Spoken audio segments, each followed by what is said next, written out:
옛날 옛적 장성 마을은 풍요로운 자연과 다채로운 민속신앙이 어우러진 곳으로 그 중심에는 청룡산이 우뚝 서 있었다. 청룡산은 마을 사람들에게 신성한 산으로 여겨졌으며 그곳에는 마을 전체를 보호하는 수호신이 산다는 전설이 전해져 내려왔다. 청룡산의 전설은 한 젊은 나무꾼으로부터 시작된다. 어느 날 나무꾼은 산 깊숙한 곳에서 일을 하던 중 갑자기 땅이 갈라지며 푸른 빛의 솟아오르는 장면을 목격하게 되었다. 놀란 그는 급히 마을로 내려와 이 사실을 전했고 마을 사람들은 산신의 현신이라 믿고 그곳을 신성하게 여기기 시작했다. 그 이후로 청룡산은 마을 사람들이 정성껏 제사를 지내는 장소가 되었다. 마을에서는 봄과 가을, 계절이 바뀔 때마다 산신에게 풍요와 안녕을 기원하며 제사를 올렸다. 특히 매년 음력 4월 8일에는 큰 제전이 열렸는데 이때는 마을 사람들은 물론 주변 마을의 사람들까지도 청룡산을 찾아와 함께 축제를 즐기곤 했다. 청룡산의 수호신은 항상 마을 사람들에게 은혜와 축복을 내려주었다고 전해진다. 가뭄이 찾아와도 산신에게 기도를 올리면 곧 비가 내려 농사가 무사히 이루어졌고 역병이 돌 때에도 마을 사람들은 다른 지역보다 상대적으로 큰 피해를 입지 않았다고 한다. 이런 이유로 장성 마을의 사람들은 청룡산을 경외하며 살았고 산신에게 감사의 마음을 잊지 않기 위해 노력했다. 그러나 어느 날 청룡산에 전설에 큰 변화가 찾아왔다. 외지에서 들어온 한 상인이 산을 무시하고 금속 탐사를 하겠다며 산을 파헤치기 시작한 것이었다. 이에 마을의 어르신들은 상인을 막아서며 산신의 노여움을 살 것이라 경고했지만 상인은 이를 비웃으며 탐사를 강행했다. 그러던 중 한밤중에 묘한 일이 벌어졌다. 상인이 산에서 내려오던 중 갑자기 바람이 거세게 불어 날갯짓을 하는 거대한 용의 모습을 하늘에서 본 것 같은 착각에 빠졌고 날이 밝을 때까지 길을 잃고 헤매게 되었다. 결국 상인은 산의 신성함을 깨닫고 자신의 잘못을 인정하며 마을을 떠났다. 이후 장성 마을 사람들은 이 일을 교훈 삼아 자연의 신성함을 다시금 깨닫게 되었고 청룡산의 전설은 더 강한 믿음으로 자리 잡게 되었다.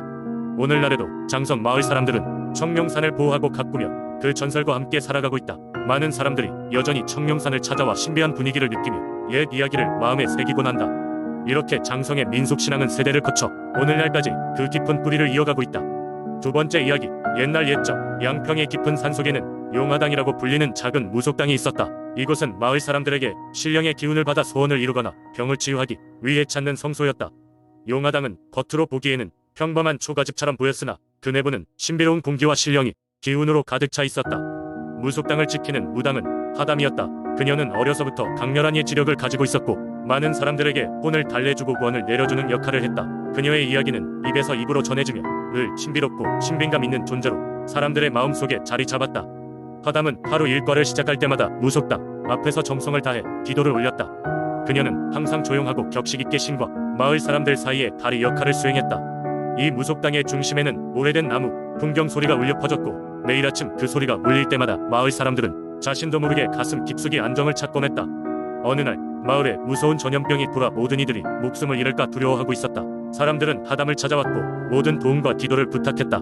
하담은 마을 사람들과 성심껏 무속당에 모여 신령에게 제사를 지내고 기름을 물었다. 그녀는 정성스럽게 기도를 올리고 신령의 목소리를 전하는 일이었다. 다음날 아침 전염병은 기적처럼 사라지기 시작했다. 이 놀라운 사건은 사람들에게 큰 감동을 주었고 하담과 용화당의 명성은 더욱 높아졌다. 그 이후에도 많은 이들이 질병과 인적 문제로 이곳을 찾았고 매번 신령의 신비한 힘으로 그 문제들은 해결되었다고 한다. 하담은 결국 나이가 들어 조용히 용화당을 떠나 저 세상으로 갔지만 그녀의 이야기는 이후로도 꾸준히 전해져 내려왔다. 그리고 그 전해진 이야기들은 하담이 미처 하지 못한 여러 기적 같은 이야기들로 사람들에게 전설처럼 다가왔다. 양평의 용화당은 지금도 그 자리에 남아 신비롭게 서 있다. 비록 현재는 방문하는 사람이 드물어졌지만 용화당의 문지방을 넘어서는 이들은 여전히 예전의 신비를 느낄 수 있다. 용화당이라는 이름은 마을 사람들에겐 단순한 장소, 그 이상의 의미로 자리 잡았다. 그것은 바로 믿음과 구원, 그리고 마을 공동체의 영혼을 상징하는 이름이었다. 세 번째 이야기, 옛날 옛적 전라북도 인실의 한적한 마을에는 고화정이라는 이름의 강이 흐르고 있었다. 이 강은 농부들에게는 생명줄과도 같은 존재였다. 강물은 비옥한 대지를 적셔주었고 주변에서 자라는 다양한 작물들은 마을 사람들의 생계를 책임지고 있었다. 하지만 이 강에는 오래된 전설이 하나 있었다. 원래 이 강은 마을 사람들 사이에서 백룡강으로 불리웠다고 한다. 그 낙관적인 전설에 따르면 지하 깊숙한 곳에는 신성한 백룡이 잠들어 있으며 마을에 위험이 닥칠 때마다 그 용이 나타나서 마을을 보호한다고 알려져 있다. 이야기는 어느 봄날 밤 스산한 바람이 마을을 스칠 때 시작되었다. 이때 한 농부가 무언가 이상한 소리를 듣게 되었다. 그는 고화정 근처에 갔다가 반짝이는 눈을 보았다고 했다. 그 눈은 평범한 동물의 것이 아니었는데 오히려 신비롭고 강력한 힘을 가진 존재의 눈이었다. 두려움에 휩싸인 그 농부는 곧바로 마을로 돌아와 어르신들에게 이 사실을 알렸다. 거의 모든 마을 주민들이 광장에 모였다. 그들은 농부의 이야기를 듣고 두려워하기도 했지만 많은 사람들은 호기심과 기대감에 휩싸였다. 혹시 전설로만 듣던 100명의 눈인가? 많은 질문이 오갔고 이윽고 마을의 원로가 나서서 말을 하였다. 그 원로는 전통적으로 원주민들이 신성시하던 한식날 밤에 부화정에서 제사를 지내고 주민들이 가뭄이나 병이 들었을 때 100명에게 기원을 올린다는 이야기를 꺼내놓았다. 그 후 마을 사람들은 원로의 지시에 따라 제를 올리기로 했다. 다음 날 밤 여러 주민들이 모여 강가에 촛불을 두고 이른바 100명제를 올렸다. 그들의 간절한 기원에 목소리는 강가를 따라 퍼져나갔다. 시간이 흐르자 강물에 잔잔한 물결이 일기 시작하였고 이내 많은 사람들이 미처 보지 못한 중후한 그림자가 나타났다. 바로 100명이었다. 100명은 마을 사람들의 기도를 들어준다는 뜻이 하늘로 올라가 하얀 구름을 그들의 앞에 남겨두었다. 그날 이후 임실과 주변 지역은 비옥함과 번영으로 가득 찼다고 한다.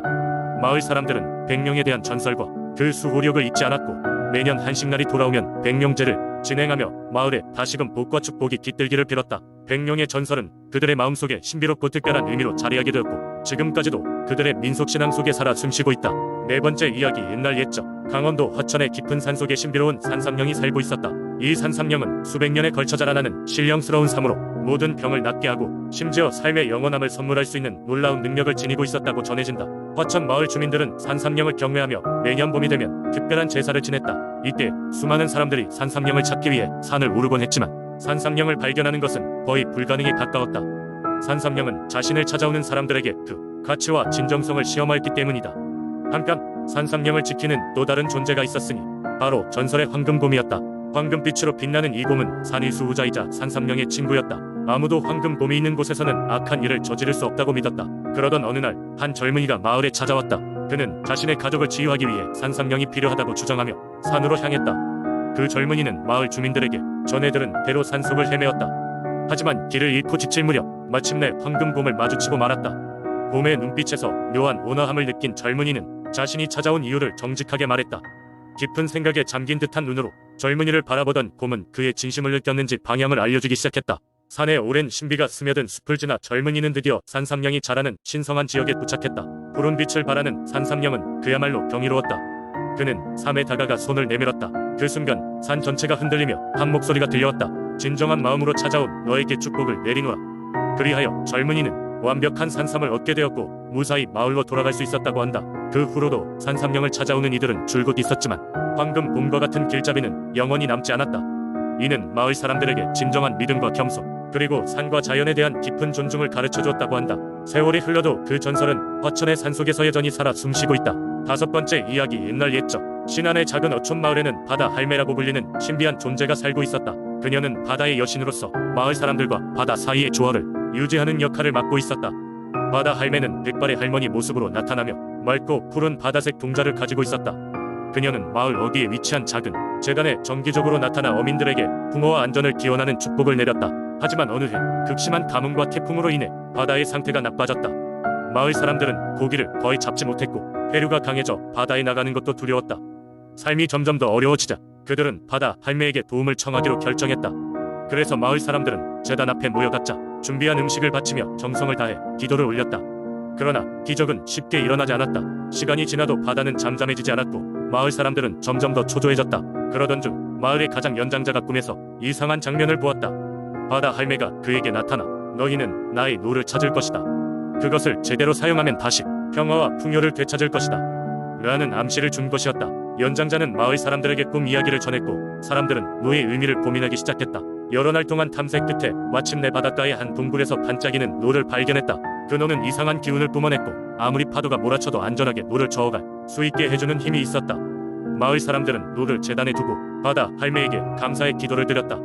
마법 같은 일이 일어나기 시작했다. 바다는 점차 잔잔해졌고 물고기가 다시 풍부해졌다. 마을은 곧 예전의 평화롭고 활기찬 모습으로 돌아왔다. 시간이 흐른 뒤에도 마을 사람들은 늘 그 노를 재단에 두고 바다 할매에게 감사하는 마음을 잊지 않았다. 그 후로 신안 사람들은 매년 바다 할매에게 감사의 제를 올리며 바다의 은총을 빌었다. 신안 바다 할매의 전설은 이렇게 전해 내려왔고 오늘날까지도 마을 사람들은 바다의 여신에게 감사하며 자연과 조화를 이루려는 소중한 가르침으로 삼고 있다.